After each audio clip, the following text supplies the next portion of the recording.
Hello everyone, welcome to गुरुजी उत्तराखंडी। तो जैसा कि आप सभी को पता है कि हमारे यहाँ पे बहुत सारे जो है कोर्स होते हैं, उसके लिए मैं आपको हिंदी सब्जेक्ट पढ़ाती हूँ।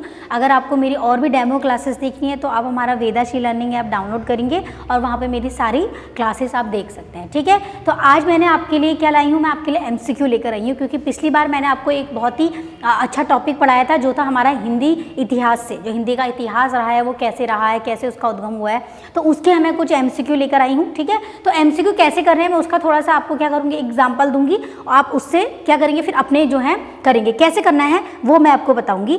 देखिए, सबसे पहले क्या है, जैसे कि मैंने यहाँ पे लिखा है कि हिंदी का संबंध किससे है। अब हम चलते हैं अपने MCQ की तरफ। आपको सॉल्व कैसे करना है, आपको ये नहीं देखना है कि आपको पता है कि आपके जो एक क्वेश्चन होता है उसमें आपके 4 टॉपिक दिए होते हैं, 4 ऑप्शन दिए होते हैं, और चारों ऑप्शन आपने क्या करते हैं, चारों में से एक आंसर आपने देना होता है। लेकिन आपने क्या करना है, अगर आपने अपना कॉन्सेप्ट अच्छे से क्लियर किया है तो आप चारों ऑप्शन को देखिए। ठीक है, चारों ऑप्शन को जब आप देखेंगे तो आपसे कहीं पर भी कोई गलती नहीं होगी। आपने जल्दीबाजी में या हड़बड़ी में अपना कोई और ऐसा ऑप्शन लगा दिया, ठीक है, जल्दीबाजी में आपने ऐसा ऑप्शन लगा दिया जो आंसर है ही नहीं, तो आप क्या करोगे। आपने पढ़ा है अच्छे से तो आप अपने सारे आंसर को देखिए। कैसे देखेंगे कि सबसे पहले मैंने यहाँ पे आपके लिए क्वेश्चन लिया है। क्वेश्चन क्या लिया है कि हिंदी भाषा का संबंध किससे है। क्वेश्चन क्या पूछ रहा है कि जो हमारी हिंदी भाषा है उसका संबंध किससे है। अब ऑप्शन में क्या दिया है, देखिए, सबसे पहला दिया है उसने सौर सैनी अपभ्रंश। ठीक है, सबसे पहला उसने दिया है कि सौर सैनी अपभ्रंश, दूसरा दिया है अपभ्रंश, तीसरा दिया है उसने प्राकृत, और चौथा दिया है उसने पश्चिमी। अब आप मुझे बताइए, वीडियो रोक के आप खुद से आंसर दीजिए। अगर आप लोगों ने यहाँ पे मेरी वीडियोस देखी हैं तो इसका आंसर क्या हो सकता है कि हमारी जो हिंदी है उसका संबंध किससे है। आई होप आप लोगों ने अपने अपने आंसर दे दिए होंगे। अब मैं आप लोगों को बताती हूँ कि इसका आंसर क्या होगा। आंसर की तरफ जाने से पहले मैं इसके ऑप्शन पे जाऊँगी, ऑप्शन को तोड़ेंगे, समझेंगे। ठीक है, जैसे मैंने दिखाया, देखो सबसे पहले लास्ट से चलते हैं, पश्चिमी। अब पश्चिमी क्या है, जैसा कि मैंने आपको बताया था कि जो हिंदी हमारी भाषा है, जो हिंदी भाषा है उसका जो उद्गम माना जाता है वो माना जाता है हमारा कहाँ से, हमारा माना जाता है अपभ्रंश से। ठीक है, और यहाँ पे क्या रहा है, हिंदी का संबंध किससे है। अब आपने यहाँ पे सौर सैनी आपने पढ़ा है कि आपने तो पढ़ा है कि आपने पढ़ा अपभ्रंश। आपने कहा मैम ने तो हमें अपभ्रंश पढ़ा है, तो आपने जल्दीबाजी में क्या करा, सौर सैनी में आपने टिक लगा दिया और आप आगे बढ़ गए। लेकिन आपका यहाँ पर आंसर गलत हो जाएगा। गलत कैसे होगा, क्योंकि आपका जो डिवाइड हुआ था 6 पार्ट में, वो कहाँ से शुरू हुआ है। हिंदी का जो उद्गम माना जाता है वो कहाँ से, वो माना जाता है आपके अपभ्रंश से। ठीक है, मैंने आपको बताया था कि मैंने बताया था आपको कि कहाँ से माना जाता है, अपभ्रंश से माना जाता है। अब जो अपभ्रंश से माना जाता है, अपभ्रंश भी कितने भागों में डिवाइड हुआ था, आपके 6 पार्ट में डिवाइड हुआ था, है ना, 6 पार्ट में ही डिवाइड हुआ था। अब वो 6 पार्ट में सबसे पहला क्या आया था हमारा, सबसे पहला आया था सौर सैनी। तो इट मीन्स सौर सैनी आया, और ये सौर सैनी के अंदर ही हमारी एक बोली आई, एक भाषा आई। कौन सी आई, पश्चिमी। इसका मतलब कि सौर सैनी इसका आंसर नहीं हो सकता, क्योंकि ये तो अपभ्रंश के बाद आया है ना। तो जो हमारा सौर सैनी है वो तो हमारा नहीं होगा, कट हो गया। उसके बाद आया हमारा पश्चिमी। तो मैं आपको बता चुकी हूँ, जो सौर सैनी है उसके अंदर जो बोली बोली जाती है, भाषा बोली जाती है, वो हमारी है पश्चिमी, है ना। तो पश्चिमी भी हमारा नहीं हुआ।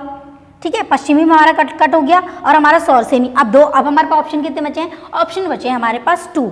आंसर क्लियर है, अपभ्रंश है। अब प्राकृत आपने क्यों लगाया, क्योंकि आपको पता है कि हिंदी का जो भाषा, जो हिंदी है वो किससे, यहाँ पे लिखा है किससे संबंध है। ये नहीं पूछा जा रहा कि हिंदी कहाँ से शुरू हुई है, या ये नहीं पूछा जा रहा कि हिंदी जो है कितनी भाषाओं से पहले आई है। ठीक है, क्योंकि आपको पता है कि संस्कृत आई, पाली आई, प्राकृत आई, अपभ्रंश तो बहुत बाद में आया, है ना।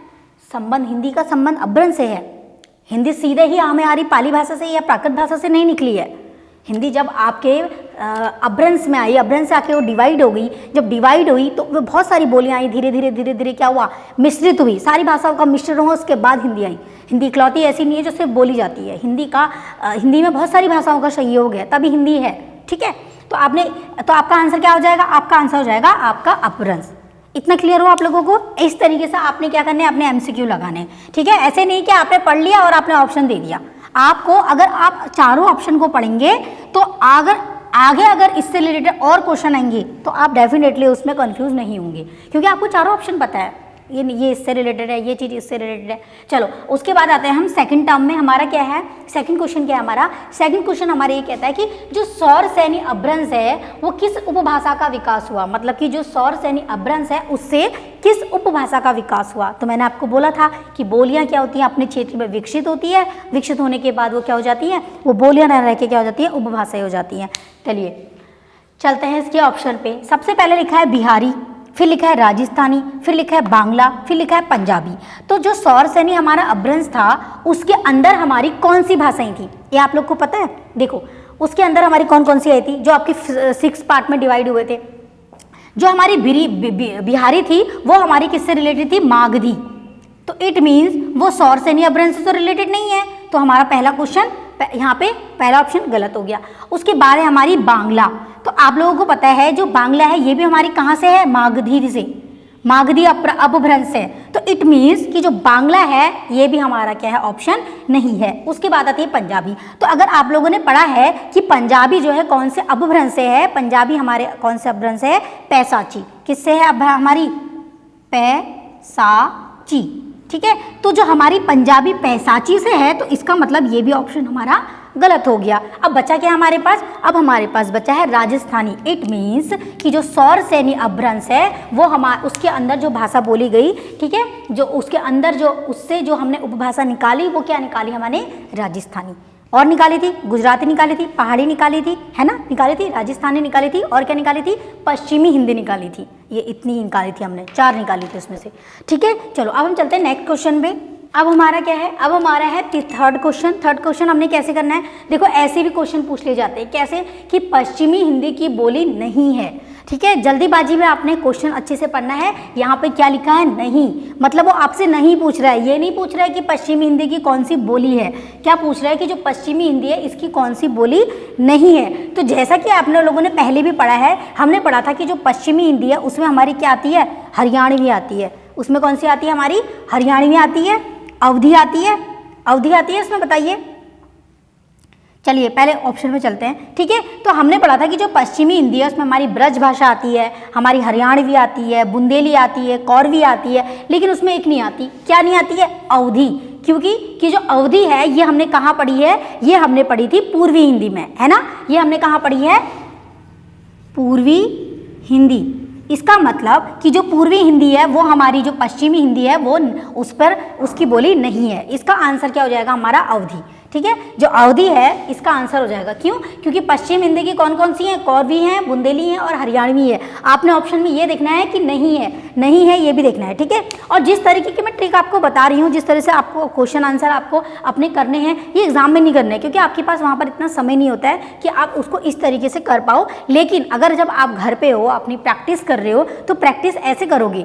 मान लो अगर आपने इसी तरीके से अपने चारों ऑप्शन को क्लियर करते हुए प्रैक्टिस करिए 10 क्वेश्चन की, तो आपके उस 10 से आपके 20 क्वेश्चन बन सकते हैं उसी टाइप से, है ना। तो रिपीट करके ही आएगा, अंदर से ही आएगा, बोली में भाषा आएगी, भाषा में बोली आएंगी, लिपि आएंगी, ब्राह्मी लिपि वगैरह वगैरह सारी चीज़ें इसके अंदर पूछी जाएगी। लेकिन अगर आपने 4 ऑप्शन किए हैं तो इसका मतलब आपके 10 के 20 हो रहे हैं, 1 के 2 क्वेश्चन हो रहे हैं, 2 से ज़्यादा भी हो सकते हैं। कॉन्सेप्ट क्लियर है ना आपका, ठीक है। तो हमने क्या पढ़ा, पश्चिम हिंदी नहीं है, तो हमने हमारा कॉन्सेप्ट क्लियर था, हमें पता था कि कौरवी, हरियाणवी, बुंदेली हमारी किससे, पश्चिम से रिलेटेड है, तो हमने अवधि को कट कर दिया, क्योंकि हमें पता है कि अवधि किस में आती है, पूर्वी हिंदी में आती है। नेक्स्ट क्वेश्चन क्या है, ये देखिए, ये है हमारा पूर्वी हिंदी की बोलियां हैं। अब इसने क्या पूछ लिया, अब इसने पूछ लिया, देखो यहाँ पर इस क्वेश्चन ने क्या किया, पूर्वी हिंदी को अलग कर दिया।